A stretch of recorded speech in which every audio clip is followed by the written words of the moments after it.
Okay, so this one is called What Is. I came up with this one. Do you think it matters why I came up with it? Do you really want to know? Let me just say what it is, and then we'll go from there. I'm in a really particular kind of space. Been going through my own personal transformation, getting ready for the next stage in my life. And it's been some challenges. And that's where the what is came from. Or it is. So here it goes. What if we just go through life looking at every situation like it is? Just what is. It is. And from that place, we decide if we want to make this a negative or a positive situation.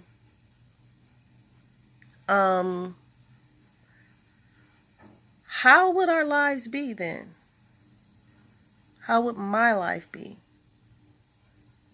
if before I just react, I stop, pull back, and say, okay, it is.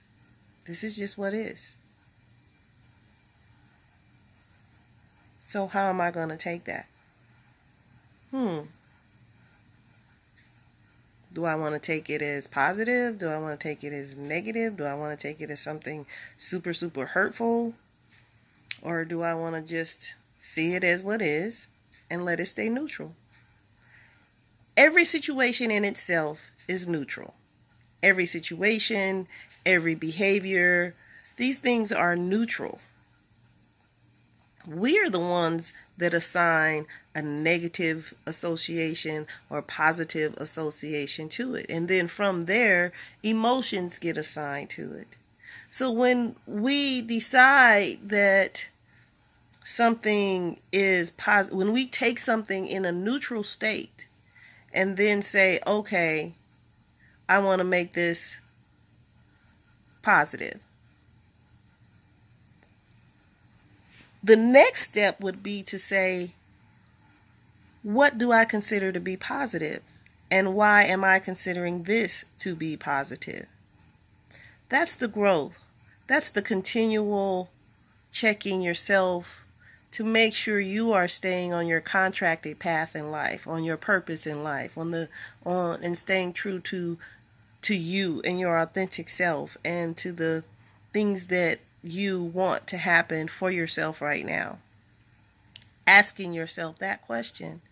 And I know it seems really silly to think that you would even do that, say, if you want to buy yourself a bag of chips. I'm going to use this chips for an example. Okay, so Lay's plain potato chips were my favoriteest chips of all. Just favoriteest chips. So let's just use this as an example. Lay's, it came out, they put it on the label that their potato chips were genetically modified. Now, let's look at that as a neutral situation. Okay? So it's neutral, right? It's just what is. They are now genetically modified. Now, they have since taken that off the label. And so it's not on the label. They said they did something else with the chips and blah, blah, blah. They're no longer genetically modified. So I'm just saying when they did it, I ain't work for Lay's. I don't know Lay's. I ain't trying to have Lay's come and sue me. That's just that. Okay, but at that time, let's say, something as simple as buying chips. Genetically modified. What is? It's just, it is. They are genetically modified chips. Now, I have a choice. I see that that's what is. And now, do I want to buy them? Do I want to perceive genetically modified as negative or positive? Me buying them represents the positive, of course. Me not buying them represents the negative. So, if I say they are negative, now I don't want to buy them. How come you don't want to buy them?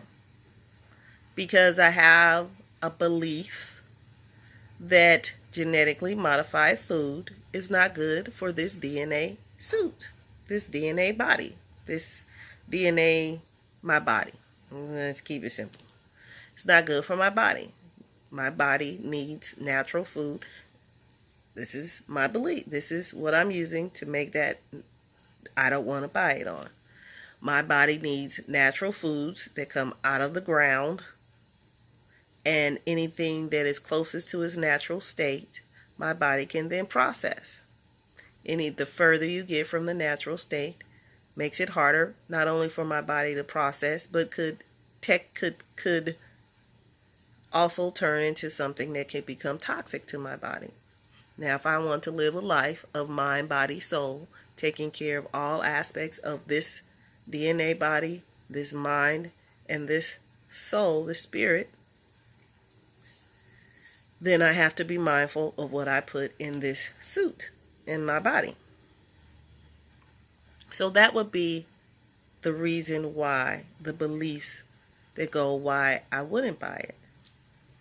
If I decided to say yes, I want to buy genetically modified, my favorite is Lay's plain. Don't put a whole bunch of other stuff on it, because that other stuff got MSG, and that's pretty much the same kind of conversation. But if I, anyway, I'm just digressing. And so what would be the positive of that for me? The positive of it, what would motivate me to want to buy it and say I would take genetically modified food? I can't really think of one.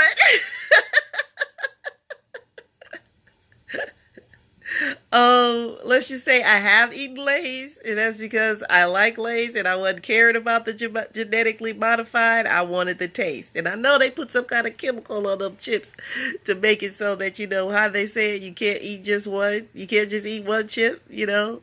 But they are my favorite. So I have moments of weaknesses where I am okay with eating genetically modified food. I can't even say what big, you know, like, there's nothing wrong with genetically modified food. No, you just heard all that other stuff I said. So I just can't even go there and tell that lie. So it would be just basically me going against my beliefs and principles and eating genetically modified food. But see, going against beliefs and principles wouldn't make that a positive, would it? Okay, so that still doesn't concern as a positive. So let's say, okay, in a positive scenario, I would say this is food that sustains my body, and even that's not even true. They have no life in that darn food. I can't think of a positive thing for, oh my goodness, for eating genetically modified food. I'm trying.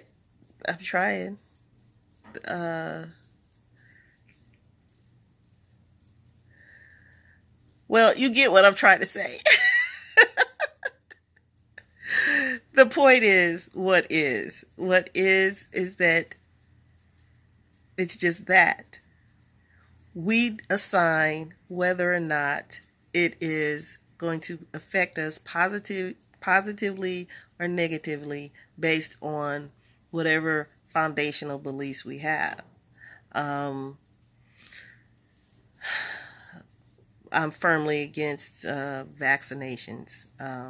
And there are others who are 100% for vaccinations. They've seen changes, they've seen the healing, and there's, you know, you can't mess with experience and what people have experienced. Of course, they haven't seen the long-term effects of it, and that comment right there, of course, gives you some indication that I'm not in agreement with it. But vaccinations could be put in that situation as well. What is? They're just chemicals and drugs.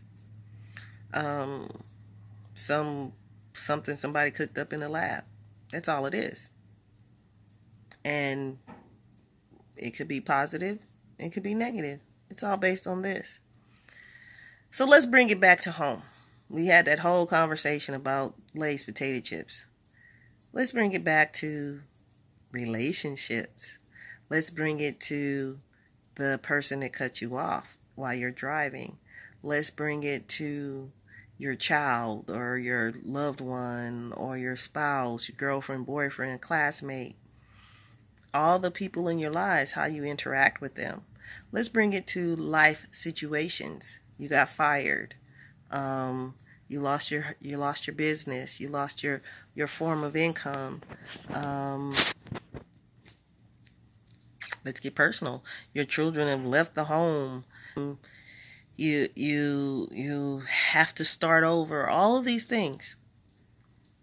It's just what is. It just is. That's all it is. Somebody dies. Well, when you become conscious of who you are, you realize that dying is a part of life, and it is what it is. All these things, though,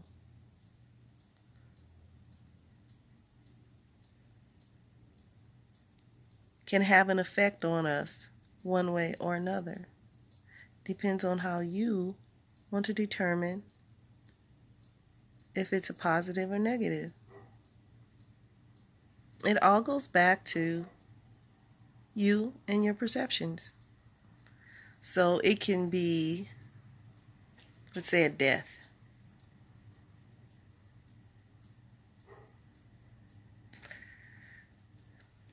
Let's not even make it personal, too personal. Let's say a friend died.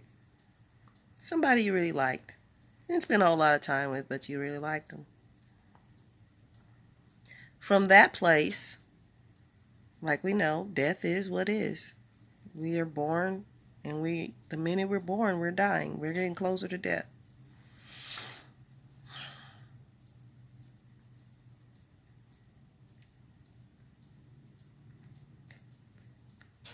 Most of us, in our mind,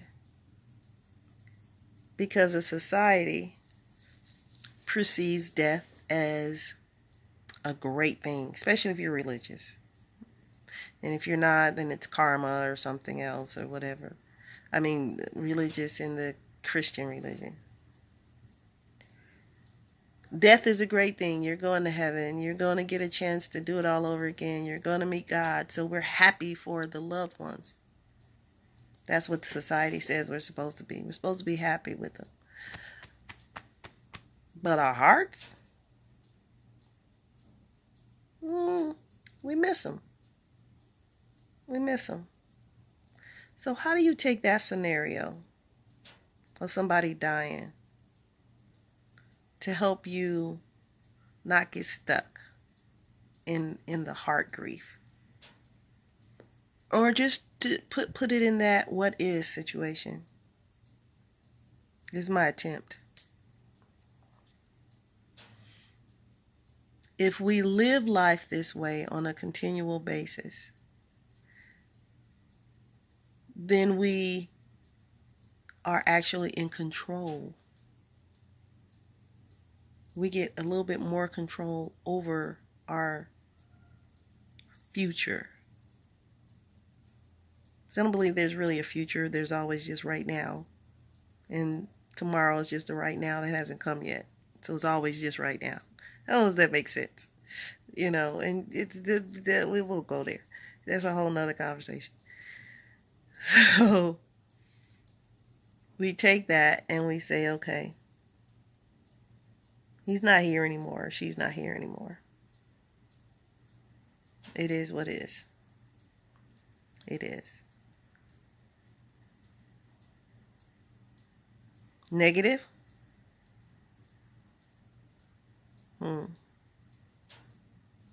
They weren't supposed to die so young. I miss them. And all other emotions that bring a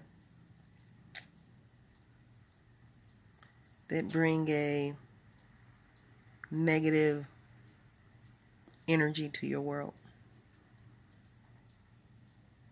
Where do I get those feelings from? Where did that come from? Why am I feeling so achy and longing for that person now? Well, then you do that work. And then you decide if that's something you want to keep in your life. Positive? Great. They have moved on to the next stage in their journey. They're with the Creator, or they're in heaven, or they are doing their reincarnation. They're doing their life judgment. Great for them. I appreciate the time that I had with them, and I will treasure that. And it will bring me joy to think about them. And every time I see something that reminds me of them, or they come into my mind, I will remember that energy with lovingness and allow that energy to just fuel me, and especially in my own down times. That's another way to do it. And you choose whether you want to do it that way. In the moment that it's happening, the moment that you found out they died, imagine what our lives would be like if we took every moment of now and lived it that way. Made a conscious choice, a conscious decision, a conscious choice on how we want to interpret what is. Like I said, every situation is neutral. Every situation is neutral. Every emotion, however, is not. I was listening to some other people today, and anyway, and this idea came into my head about the definition of emotion. Of course, it's not the real definition, but this was one I came up with. You got E and then motion. I got E is the ego. The ego is this is my interpretation. Take it how you want it. The ego I see as a spoiled child who does, and see, I'm spoiled, so I can relate a whole lot. Maybe that's why I relate to the ego that way. A spoiled child who will do whatever they have to do to get their way and to maintain what they believe. Period. This is how I like it. This is how it's going to be. Nothing else. No. I don't want no genetically modified food. It ain't going to happen. No. I like to spend my money on moments and herbs and gadgets and shit like that. So, no, I ain't paying the bill. I want to go buy some books. Now, you worry about the rest later. Ego. E, part of emotion. And then you got motion. So when you let your ego rule, and then you start doing things based on your ego, you start to develop, or you have your emotions get involved. That's where this little concept of it is came from. And all of this. Don't try to figure out how my mind works. I can't even explain it my own self. But anyway, I saw the picture. The ego does what it does, and then it puts its ideas and beliefs in motion, which creates the emotion that I have when I see something about what is. If I don't like it, I'm not gonna do it. And that doing nothing is still emotion. Technically, it may not seem like it, but it's a decision and a choice. So all of that to tie it all in, that's where I came up with the it is. If we can process things and understand things as being neutral, we get to get a little bit control over where we're coming from as far as these emotions go. Is this decision based in a emotional state which no longer serves me right now because it's not going to get me where I want to go? Or is this decision based in a higher place where I'm in alignment with my spirit and my purpose in life? If I stop and look at every situation as it is, and then from there make a heartfelt, spirit felt, mind, body, soul decision, then that should put me in the place where I'm living my true, authentic life. And it all starts by watching my thoughts and literally watching my thoughts, literally, like pull myself out of the situation and say, that's what you're thinking, huh? Well, where'd that come from? This is a neutral situation. So you're thinking this way. Where did that thought come from? Does it serve you now? Do you want to continue thinking that? Okay, so now if you're going to continue thinking that, do you want to continue feeling that? Sorry. Do you want to continue having those emotions about that? Emotions and feelings are different to me. Emotions are ego run. Feelings to me now, are spirit ran. They don't really have a base, not so much a base. It's like a fine line. There's a fine line distinction between the two. But, so you say, I don't feel like it, and I hate you, or I love you, or I'd love to do that. I don't feel like it. You can see the difference. You know, sometimes we say, I don't feel like it, and that feel is based on some other kind of emotion or something else you got going on. So that's why it's like, you gotta kind of watch mixing feelings and emotions. And I know I'm getting semantical with the words. However, words are very important in our world. And the interpretation of those words are important as well.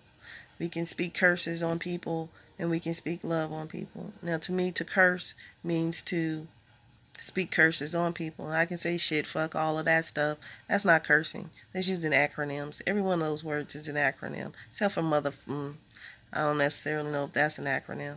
But they don't necessarily come from the great places, and they've been turned into vulgarities.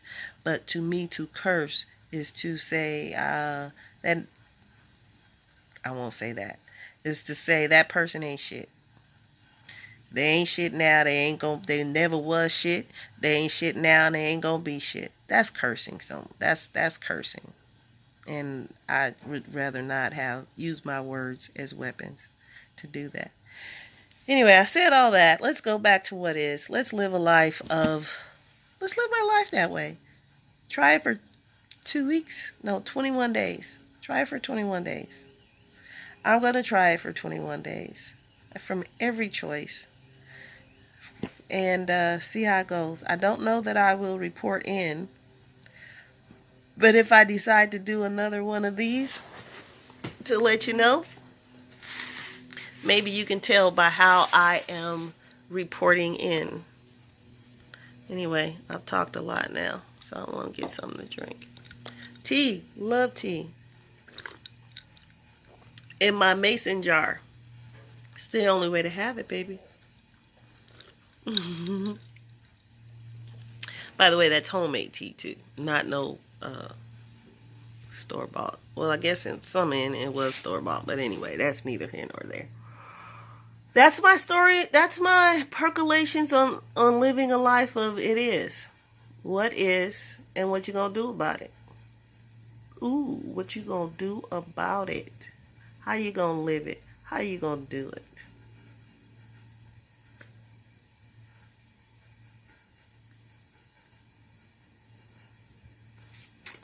Moment by moment.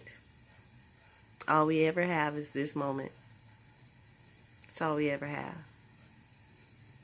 And every moment we have a chance to get it right according to what we feel our purpose, beliefs, systems are. Stay true to yourself, maintain your mellow, and continue to expand your foundation. Peace, love, prosperity, and affluency.